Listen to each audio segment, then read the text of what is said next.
You have carried the weight of others for so long that you've begun to believe their burdens are your own. An empath is often shaped not by choice, but by necessity. Childhood, with its subtle wounds and quiet cruelties, creates a soul that learns survival by absorbing everything around it, mirroring the environment as if that were the only way to endure.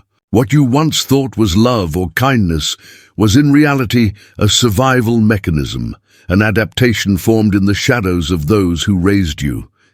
An empath is not just a personality trait. It is a living wound, the embodiment of an ancient story in which peace seemed possible only by carrying the storms of others. Yet there comes a point when the soul begins to resist. The body grows tired of holding chaos that doesn't belong to it. The heart grows weary of carrying pain it never created. In this moment of inner rebellion, you discover that the real choice is no longer between rejection and belonging, but between people and peace. The unconscious has long prepared you for this turning point, guiding you toward a truth that can no longer be denied. Peace is not found in others' approval, but within the sacred center of your own being. Notice how the psyche arranges its patterns. You encounter the same betrayals in new disguises, the same disappointments in different forms. The cycle repeats until awareness breaks it. This is the archetypal law of recurrence, the compulsion to repeat until the soul remembers what it has forgotten. For the empath, the forgotten truth is clear. You are not responsible for the storms others create. Yet life keeps sending teachers, friends, family and partners who demand endless sacrifice. They arrive not because fate is cruel, but because your shadow insists you face the prison you once built for yourself.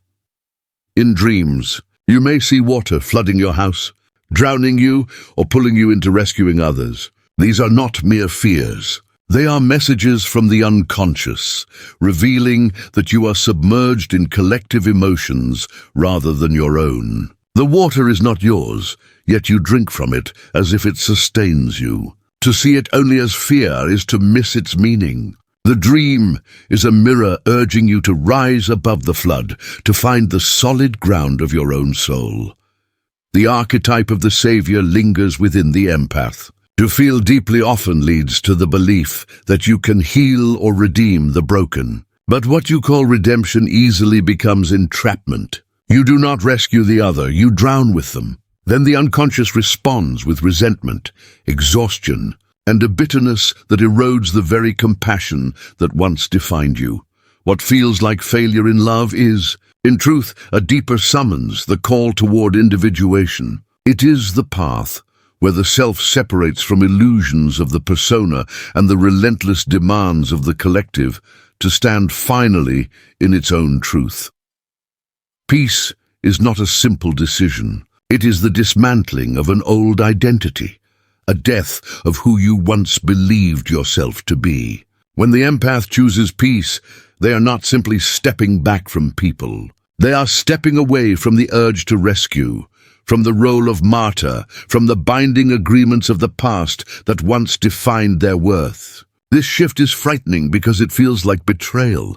You may fear that without sacrifice, love will be denied. You may believe that without carrying the pain of others, you will lose your place of belonging.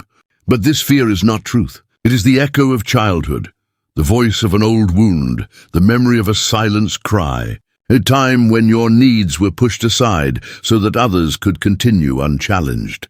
I speak not only as a psychologist, but as someone who has witnessed the soul wander through its illusions. Choosing peace is choosing death, the death of an image, a role, and the savior complex. Yet within this death is renewal. When you set down the burdens of others, you begin to feel the full weight of your own soul. Heavy, yes, but authentic. Beneath the storms of others lies a still center within you, a place untouched by chaos. The alchemists called it the lapis, the stone of wholeness. True peace is not given by the world. It is born from the union of your inner opposites. When the empath finally chooses peace, the world resists. Friends may call it selfishness, family may say you've grown cold, lovers may claim you are distant. They fail to see that you are transforming, and transformation threatens the bonds that once held you. This is the empath's crucifixion, condemned by misunderstanding, rejection, and the anger of those who depended on your sacrifice. Yet in this crucifixion lies the path to resurrection. If you endure the solitude of peace, you awaken to a new kingdom within. Let me share a dream. A woman once told me she carried a heavy basket of stones on her back as she walked through a forest, bent beneath the weight. Each stone bore the face of someone she loved, her parents, her husband, her children. At last she collapsed, unable to go further. As the basket fell, the stones spilled to the ground and, to her surprise, began to sprout roots, becoming trees, rising into a living forest. She realized she had been carrying not stones, but seeds, never meant to stay on her back but to be planted. The empath's burden, when laid down, becomes life not only for the self, but for others. By refusing to carry what is not yours, you return responsibility to its rightful place and allow others to grow. Peace is not the absence of love. Peace is love freed from compulsion. When you stop helping others out of obligation, you begin helping because you truly can. Your giving is no longer burdened by resentment or fatigue. It flows from abundance, not emptiness. This is the paradox. When an empath chooses peace over pleasing others, they finally open themselves to genuine love. Yet the path is narrow and shadowed. Guilt emerges like a dragon, whispering that you have abandoned your true nature. But guilt often serves as the guardian of transformation. It arrives to test your strength, to see if you are ready to cross the threshold. Do not escape it. Confront it. Ask yourself, whose voice is this? Who told me rest was selfish? Who convinced me my worth depended on sacrifice? You will discover the answer in forgotten corners of your childhood, in the silent moments when your needs were dismissed. When you recognize the source, the guilt begins to dissolve. You realize it was never your true voice, but the shadow of another echoing within you. Choosing peace is an act of sacred rebellion. It marks the moment an empath ceases to serve the shadows of others and begins to honor the self, the divine center within. Jung called this individuation. Mystics called it union with God. Alchemists called it the conjunctio. Whatever the name, it points to the same mystery, the return to wholeness. The decision for peace rarely comes like a thunderclap. Instead, it often emerges quietly, like a whisper from the soul that the conscious mind can no longer suppress. At first, the empath feels a subtle unease. Conversations once essential now leave a bitter aftertaste. Friendships that once felt nurturing begin to demand more than they offer. Your body resists with fatigue, your spirit dims after endless attention to others. This is not ordinary exhaustion, it is your psyche's protest. The unconscious insists the drama must end. You cannot endlessly be a vessel for another's poison. And here lies the paradox. The same sensitivity that once protected you now threatens to undo you. What once gave you belonging now isolates you. This is how the psyche initiates growth. It transforms the gift into a wound, the blessing into a burden, forcing you to expand beyond it. When you realize your empathy has been seized by archetypes, the martyr, the savior, the scapegoat, you stand on the edge of liberation. But liberation requires that you let go of the role you once embraced. And letting go always feels like betrayal. At this stage, dreams intensify. You may see yourself in a crowded marketplace, surrounded by voices pulling at you, demanding your attention. You wake suffocated, not because the dream is symbolic alone, but because your unconscious is dramatizing the life you have unconsciously lived. The psyche communicates through images, metaphors, and theater. Ignore its whispers, and it begins to shout. To listen to such dreams is to acknowledge you have lived in a kind of slavery, not only imposed by others, but maintained by your own compliance. This is where shadow work becomes essential. You must ask why you cling to what is not yours. Beneath compassion lies deeper fear. Fear of abandonment, of being seen as selfish, of facing the void that appears when you are no longer needed. To love peace more than people is to let these shadows rise. To recognize that your giving was never entirely selfless is to see it was bound up with your longing to be noticed, your desire to be loved, and your fear of abandonment. This awareness is not a judgment but a release. Only by acknowledging the shadow within your empathy can you begin to love with true freedom. Yet the collective resists this awareness. Society venerates the giver, the martyr, the one who yields. We honor sacrifice and shame those who choose solitude. In this way, the empath is trapped both by inner shadows and external moral codes.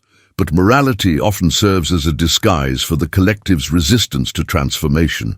The world resists your awakening because it unsettles its structures when you no longer comply. Others must then confront their own shadows and take responsibility for themselves. Their accusations arise not from your fault, but from the threat you pose. Do not be fooled by their outrage. Every criticism is an unconscious confession. When they call you selfish, it is their own hidden selfishness. When they call you cold, it is their unacknowledged coldness. To choose peace is to hold up a mirror, and mirrors are always feared. Jung noted that people will go to great lengths to avoid facing their own souls. Your refusal to carry their burdens pushes them into that confrontation. Thus, your pursuit of peace becomes not only personal liberation, but a radical shift in the web of relationships around you. Consider the archetype of Christ. Many view him as endlessly forgiving and sacrificial. Yet his story also embodies sacred withdrawal. He retreated to the mountains alone, leaving behind the crowd seeking healing. He declined the demands of kings, priests, even close companions. Ultimately, he was crucified not for what he gave, but for what he would not surrender to the power of collective will. In this sense, Christ is not simply the Savior archetype, but the fully individuated self, revealing that true compassion arises not from ceaseless sacrifice, but from unity with the divine center. To follow this way is to walk the narrow path, peace above conflict, solitude over the crowd. The empath who awakens will often feel torn between these two worlds. The external world often demands conformity, while the inner world quietly calls for stillness. In the beginning, you may find yourself shifting between the two, retreating for a while, then falling back into old habits, only to withdraw again. This is not failure, but initiation. Transformation does not follow a straight path. It moves dialectically. The psyche pulls you toward extremes until you discover the balance between them. Some days you agree too easily, other days you refuse too harshly. Over time, you learn to anchor yourself, not as a servant to others, not as an immovable object, but as a living center.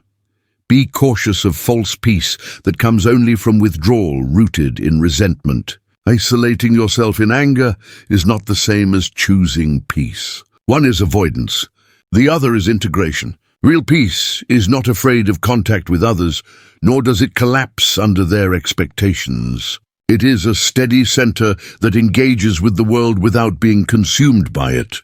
This is the challenge of individuation, to remain present in the world but not bound by it. To love without losing yourself, to stand firm without becoming rigid.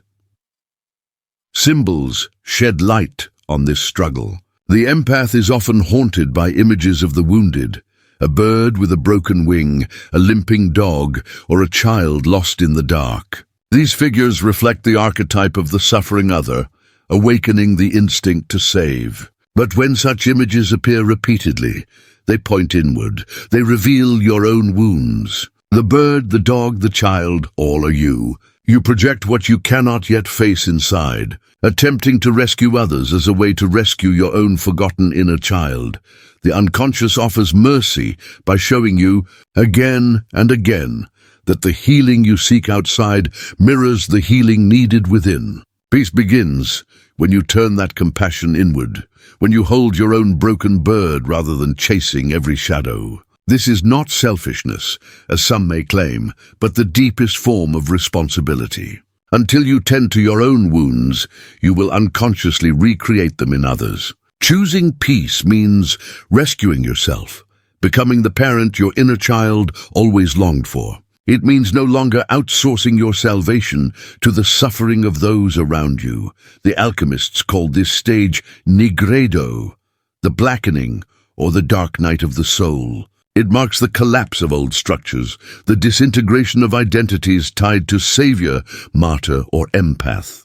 It feels like death because it is, the death of an outdated psychic form. Yet within this darkness lies the seed of change. From nigredo emerges albedo, the whitening, the first taste of true peace. You awaken to mornings unburdened, silences that no longer frighten you, and relationships that no longer define your worth. The soul begins to shine, not from borrowed fires, but from its own hidden flame, and still, this path has no final destination. Peace is not a permanent state, but a choice you must continually renew. Time and again, you may feel drawn back into familiar patterns. Faces will reappear that once triggered your old compulsions. Yet now your perception has changed. You begin to recognize the archetypal pull behind these shadows, and in that recognition comes a pause. Within that pause lies freedom. To pause is to choose with awareness, no longer bound by unconscious repetition. This is the essence of individuation, bringing into the light what once controlled you from the dark. When the empath chooses peace over people, it is not a withdrawal of love, but a deepening of it. They no longer give out of fear, nor do they rescue to avoid abandonment. Instead, their giving flows naturally, born from peace and inner abundance. This kind of love liberates rather than confines. It blesses rather than possesses. And this is the paradox the world struggles to grasp, that in stepping back from its demands, one returns with a love more genuine than ever before. The dreams persist, whispering quietly. Listen closely, and you will realize they are not just personal tales, but messages rising from the collective unconscious. Empathic dreams often carry the weight of entire lineages. You may find yourself on an ancient battlefield carrying the wounded. You may see a grieving mother mourning her child, though you've never known her. You may stand in a burning village, fleeing flames that feel older than memory. These are not random illusions of the night, but images surfacing when the personal unconscious merges with the archetypal. They reveal that your burden is not yours alone, but interwoven with the inheritance of humanity itself. To be an empath is to live with porous boundaries. The line between self and other is thin, allowing the collective to flow into you. You absorb not only the pain of those you love, but also ancestral wounds passed silently through generations. And here lies the danger, to live as though you must bear what entire lineages could not. The unconscious does not confront you out of cruelty. It presents these archetypal images so that you awaken to a deeper truth. No one can carry them all. Your task is only to carry your own soul. The rest must be released, returned to the mystery, to the dark soil from which it emerged.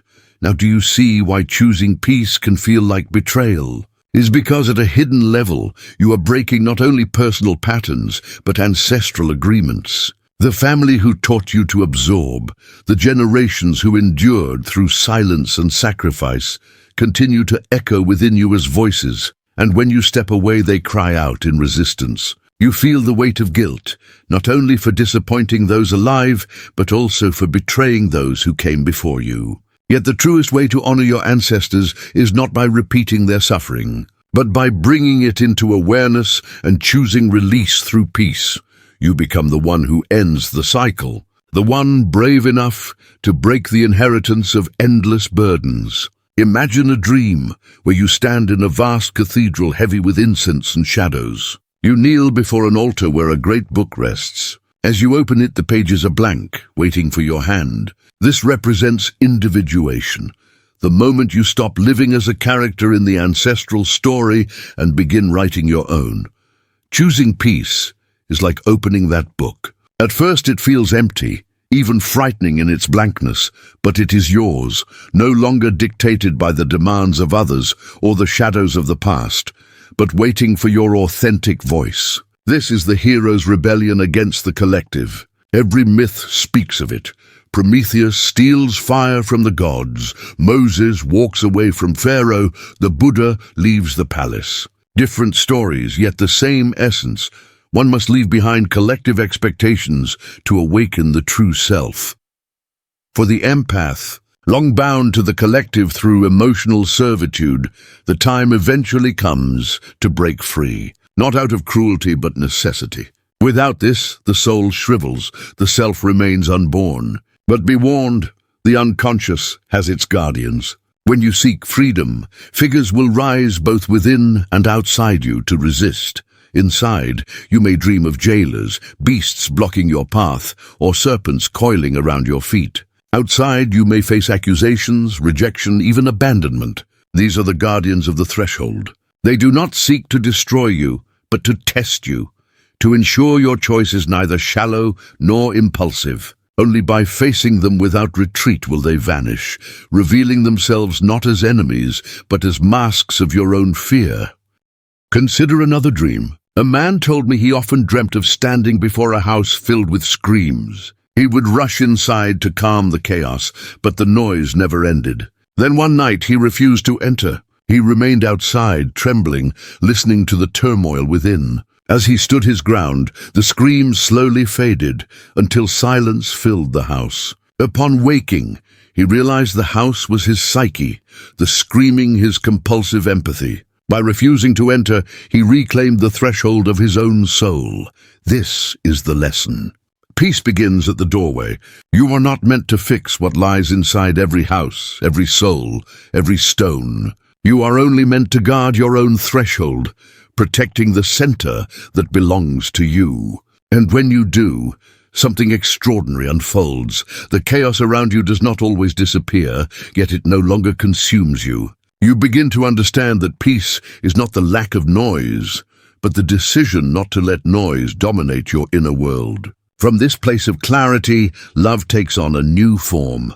You no longer view people as problems to be solved, but as mysteries to be appreciated. You don't collapse into their pain, but instead hold space for them with steady presence. This is the essence of loving without losing yourself. It is what the mystics meant by detachment. Not cold withdrawal, but a love so pure that it honors the boundaries of the self. Choosing peace makes love softer yet stronger, able to hold without consuming, to bless without binding. For the empath, choosing peace reveals another paradox. Solitude is not emptiness, but fullness. When you stop trying to fill silence with others' voices, you begin to hear the voice of your own soul. It speaks quietly, like a hidden stream beneath the earth. Once you tune into it, you realize it was always there. This is the true self, the inner center Jung described as the image of God within. To connect with it is to find a peace no relationship can give or take away. And once you experience this peace, you understand why saints and sages withdrew into deserts and mountains, not to escape the world, but to discover the source from which genuine love flows. Yet solitude is not meant to last forever. Individuation is not rejecting the world, but reshaping your place within it. The empath who chooses peace returns differently, no longer enslaved, no longer self-sacrificing, but as a whole being who can give without losing themselves. This is the archetype of the wise one, the healed healer. You still feel deeply, but now you know how to anchor yourself. You still help, but now you decide when and how. And in that choice lies your freedom. This is why peace must be chosen before people. Not because people don't matter, but because without peace, love turns into distortion and empathy becomes bondage. With peace, empathy becomes strength, and this transformation marks the birth of the true self. There comes a moment in every awakening when silence descends like a sacred veil. It is not the silence of repression or isolation, but the silence of arrival. When the empath stops chasing every voice, every wound, every demand, they finally hear what had always been waiting, the steady rhythm of their own soul. It does not shout, it does not demand, it does not clamor like the crowd. It whispers, And in that whisper, the structure of your life begins to shift. Peace is not absence, it is presence. When you stop pouring yourself endlessly outward, you discover the self has been pouring into you all along. Jung referred to this as the numinous experience, the sense that something greater than the ego flows through your very being. It feels like standing on the edge of an endless ocean under starlight. Awe mixes with fear. Wonder intertwines with realization. You understand that what you sought in others was never theirs to give. The true encounter is with the divine image within yourself. This is why peace can be frightening. It strips away illusions. People are loud. Their dramas keep you distracted. Peace, however, exposes you fully to the mystery. In this unclothed state, your shadow becomes undeniable. The unacknowledged anger, the hidden hunger, the wounds once masked by selflessness, they rise unfiltered. Many retreat at this stage, rushing back to the noise of others because the silence is too sharp. But if you endure, if you remain in the sanctuary of your own stillness, the shadow does not overwhelm you. It transforms. Anger becomes strength. Hunger becomes a longing for truth. Wounds become doorways. Mystics called this the alchemical marriage. The conjunctio, the moment when light and dark cease to struggle. When the inner child and the inner parent embrace. When anima and animus, masculine and feminine, unite from this union, a new being emerges. You are no longer just an empath, no longer merely a survival role. You are whole, and wholeness carries its own radiance, a peace that needs no permission. From this radiance, relationships are reborn. You no longer cling. You no longer rescue. You no longer collapse. You meet others as they are, not as you need them to be. You say yes without fear and no without guilt. Boundaries are no longer walls. They are doorways, affirming both your presence and theirs. In such encounters, love becomes fire without smoke, light without chains. Peace does not erase struggle. Shadows return, voices accuse, temptations beckon, but you are changed, for you have tasted your own essence. Once the soul drinks from its own well, it no longer thirsts for approval from the crowd.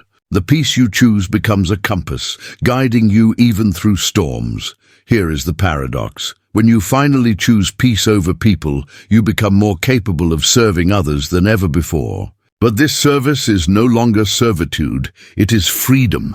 You give without depletion. You listen without losing yourself. You enter the chaos of others not to be consumed, but to carry the stillness that can calm the storm. In this way, your peace spreads. Others feel it, even if they cannot name it, and sometimes, without understanding why, they begin to awaken.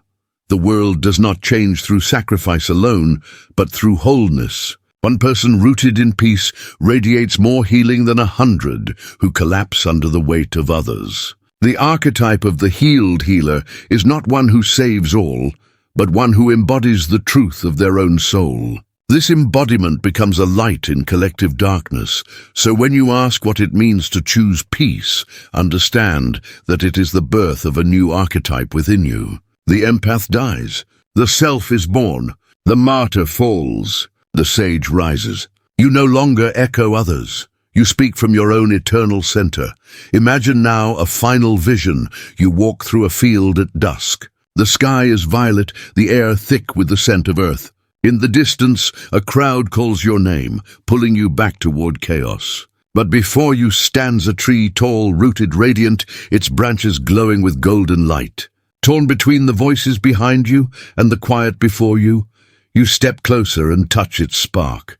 The tree is yourself, your soul rooted and luminous. Suddenly the voices fade. The crowd disperses. You are alone, but not lonely. You are whole. You are at peace. This is the dream of every empath, the destination of every shadow journey. The peace you sought was never in others, but waiting patiently in your own center. I tell you this with the weight of one who has listened deeply to the psyche. Choose peace, not once, but daily. Choose it when guilt whispers, when shadows accuse, when the world demands your collapse. Choose it again and again until it ceases to be a choice and becomes your nature. In peace you find yourself, and in finding yourself you find the divine.